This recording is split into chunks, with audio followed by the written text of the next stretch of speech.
Greetings and welcome YouTubers, this is Terminator 1207 and as I promised in my last review, today I will be reviewing Sonic the Hedgehog 2, also for the Sega Genesis. Yep, that's right YouTubers, Sonic the Hedgehog 1 wasn't enough. No, they had to create a sequel that would soon become a massive franchise, just like the Mario one did. In this game, Sonic has made a great deal of improvements to his abilities. He now has the ability to spin dash, as opposed to just running and then curling into a ball to destroy the enemies. And he also has a quote-unquote new buddy with him as well. The new buddy in question is Tails Miles Prower, which is basically a pun on the whole Sonic is fast speed thing, miles per hour. Yeah, funny, right?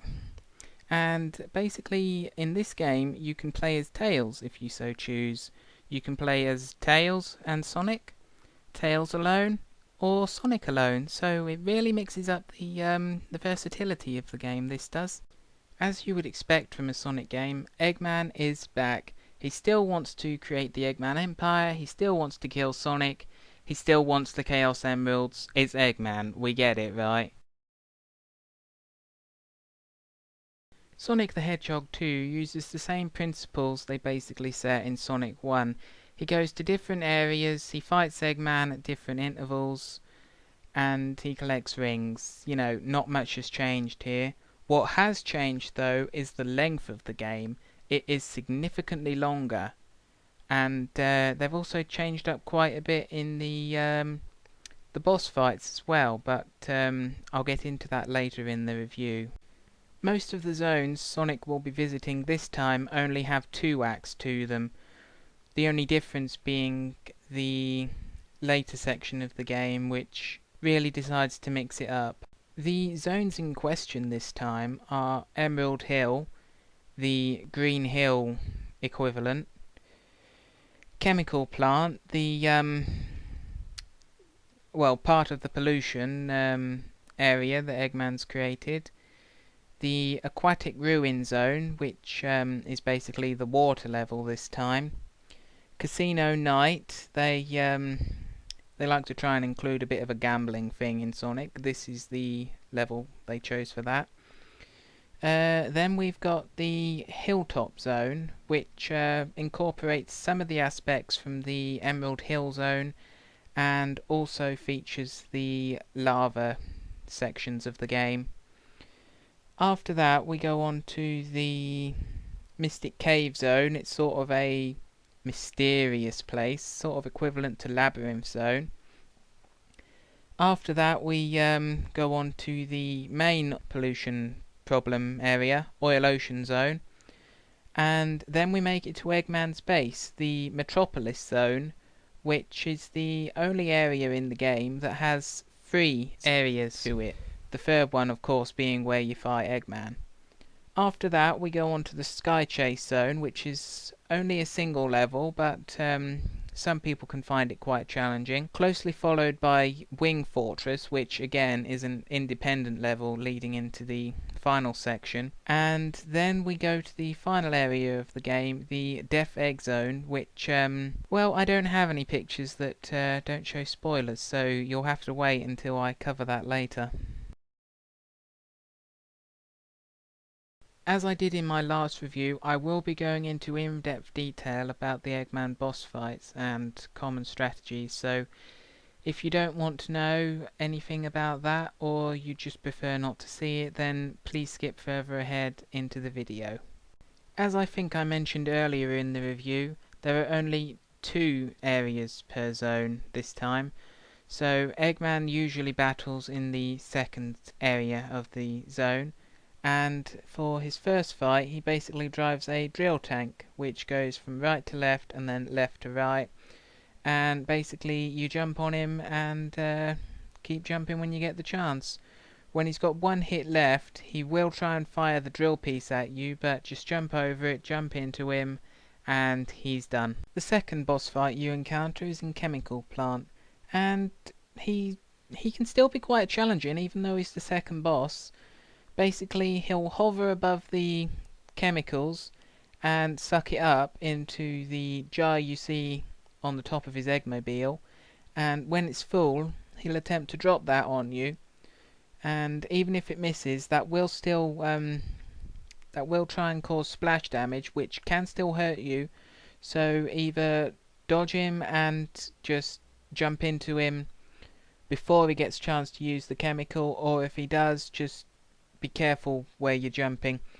You also need to be aware that on either side of the arena there are some folding platforms that will do that automatically, and if you are on one of those when it flips, you're gonna die unless you jump out of the way, so bear that in mind. The next Eggman encounter is in Aquatic Ruins, and I honestly think this could have been the second boss as opposed to the one we got before it. Basically, at the beginning of the quote-unquote fight, two totems will rise up on either side of the area. If you're quick, you can actually jump on top of it and make this so much easier to do. But if you're not, Eggman will use the hammer, and whichever totem he hits, that will fire a random arrow from one of the heads. And when that connects with the totem on the other side, you can use it as a jumping platform. But do watch out for when you're jumping, because if you make contact with the hammer, that will hurt you. And if you try and jump on an arrow before it reaches the opposing totem, that will also hurt you. So do be wary about where you're jumping for this guy. I am aware that there is a character who isn't Sonic or Tails featured in the picture, but I will be covering that in my next review. Up next, the boss we'll be covering is the Casino Night Eggman, and this guy is, well, he can sometimes be goddamn ridiculous. Basically, you can see what he's doing on the picture. He's hovering in the sky above you, and those pincers have electricity flowing in between them. And if he gets above you, he will try and drop a mine on you, and you've got to hit him in the cockpit. You can't hit him anywhere else. So you've either got to try and use the bumpers and try and get above him without hitting the ceiling, because then you'll turn out a ball form, or you've got to get momentum going and jump into him from either side. This guy can be a nightmare. Oh, I've died to him several times, I don't mind admitting. Okay, so on to the Hilltop Eggman boss, and honestly, what were they thinking for this guy? He's boss number 5, and he's pathetically easy. He's basically in a submarine, and he'll come up from the lava and shoot a fireball occasionally. Then when he goes down, he'll set the two platforms either side of him alight, and then he'll come up on the other side and repeat his pattern. So honestly, what is he doing this late in the game? He's easy. You just gotta wait for him to come up, jump on him, make sure you don't get hit by his fireball, make sure you don't get hit by his platform fire, and you know, that's it really. He's so goddamn obvious. Why is he boss number 5? The Mystic Caves Eggman boss is definitely more of a challenge than the previous idiot incarnation of him, and he uses a dual set of drills that well, he can use to drill into the ceiling, which he does throughout the fight, and when he comes down, they'll be pointing your way, so don't be under him when he comes down. He'll then charge in your direction, usually to the left, with the drills pointing in your direction also, so do bear in mind those drills will hurt you, as well as you'd expect them to, and you can actually hit him anywhere that isn't the drill. You don't have to hit the cockpit this time if you can't get to it. And I should also mention, when he drills up into the ceiling, he will cause debris to come raining down on you, some of which are these sharp, pointy stone spike things, and again, they will also hurt you, but the rocks thankfully will not. So if you need to, just take your time with him. He's predictable, but he can be problematic at times if he creates the wrong debris pattern and the like. Oil Ocean Eggman is up next, and can anyone say reused idea for a boss fight? I thought you could. This guy uses the same principle as the Hilltop Zone Eggman boss, but he's more of a submarine this time rather than a lava gunship. And he will surface at set points in the fight. You got to hit him when you can because he won't stay up for long. After that, he'll usually use one of two techniques. He'll either send a, well, sort of a bull snake with a spike through a head that only the spike will actually hurt you. Just dodge it as best you can. And then he'll also use a laser, which will fire 3 shots in a random pattern, either above you, at you, or at the platform. And if it hits the platform, it will create a type of flame shockwave, which also will hurt you. So do be watchful of that. After he's used both of his attacks, whichever one he uses is somewhat random, he will surface for you to hit him again, and then just repeat his pattern when he goes back under. So again, think carefully about your timing because you need to make every second count for this one. I'm sure you'll be glad to know that we're almost done with the bosses, but we're not quite there yet. The next boss I'll talk about is the Metropolis Eggman boss, and he, well, with it being Metropolis Zone, he takes place in the third act of it, and he's quite unique in that he employs a shield styled technique. You need to take out the ball bubbly things surrounding him, and each time you hit him it will create a smaller Eggman bubbly clone, and you just jump into that, take it out, and jump into him again. Once you've taken out all of the spherical bubbly thingamy jiggies, you can actually land a hit on him, and that finishes the fight. Right, so now we finally get to the Death Egg Zone, since Sky Chase and Wing Fortress are more intermission style stages than anything, and they don't get the benefit of a boss. The Death Egg Zone of Sonic 2 features 2 separate bosses, the first of which goes by the name Silver Sonic, which is a robot styled after Sonic that Eggman controls. But it follows a very simple pattern, and it's actually quite easy to learn as well. Silver Sonic will usually start by curling up and spin dashing across to the left. Don't touch him though, because just like your spin dash, it is pretty lethal. I should also mention as well that you don't have any rings for the Death Egg stage, so one hit and you're dead. After completing his spin dash, he will very quickly dash across to the right and then back across to the left. You can't actually stop him doing this, so just jump over him midway. After this, he will then curl up into a ball again, and at about the halfway point on the screen, he will jump.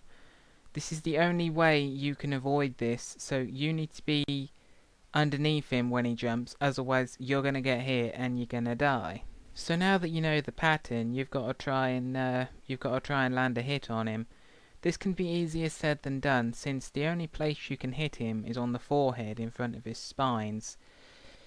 Yeah, if you don't get the hang of this, you're gonna see this guy an awful lot.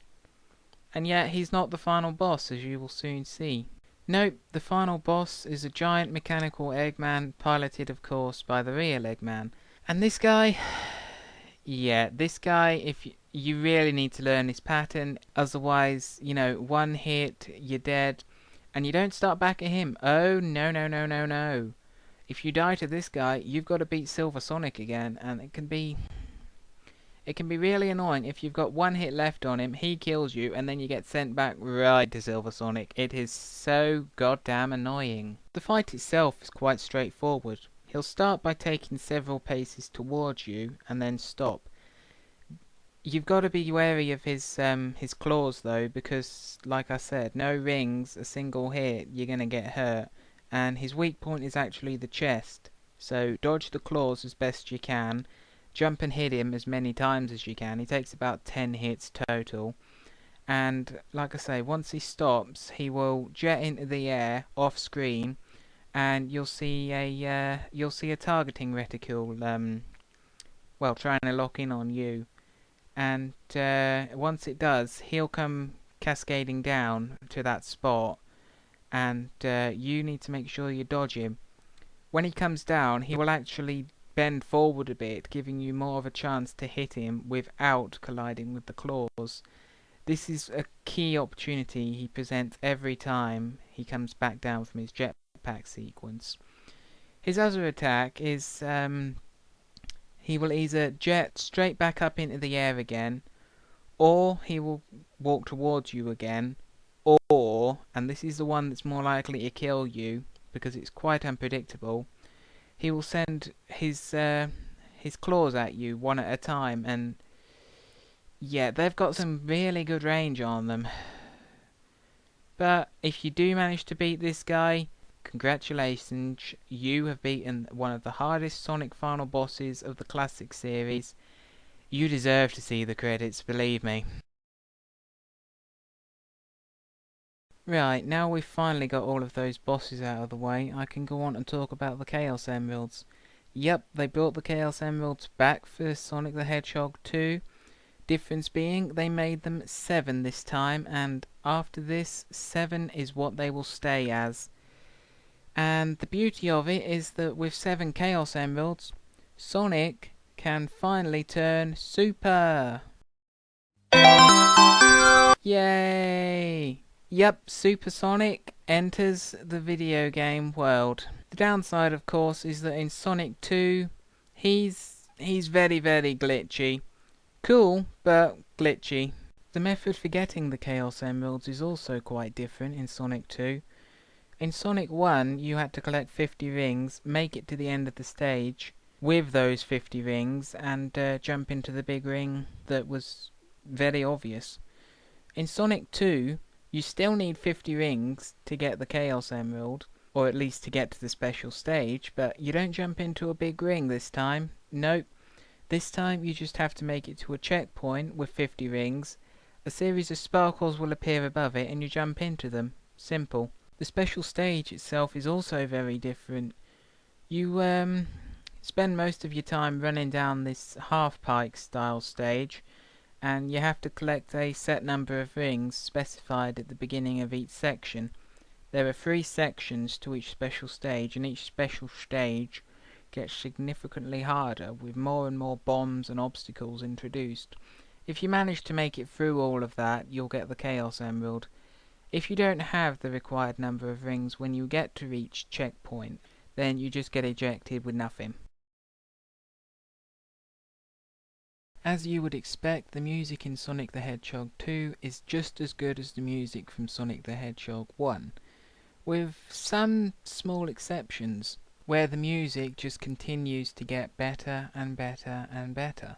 I won't bore you with all the gritty details, but once again, the 2 Eggman themes, both for the final boss and the normal boss, are just as good, if not so much improved on the original. And you know what? I'll give you a listen so you can make your own opinion.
else left now is to give my final opinion on Sonic the Hedgehog 2, and honestly, it is a vast improvement upon its original predecessor.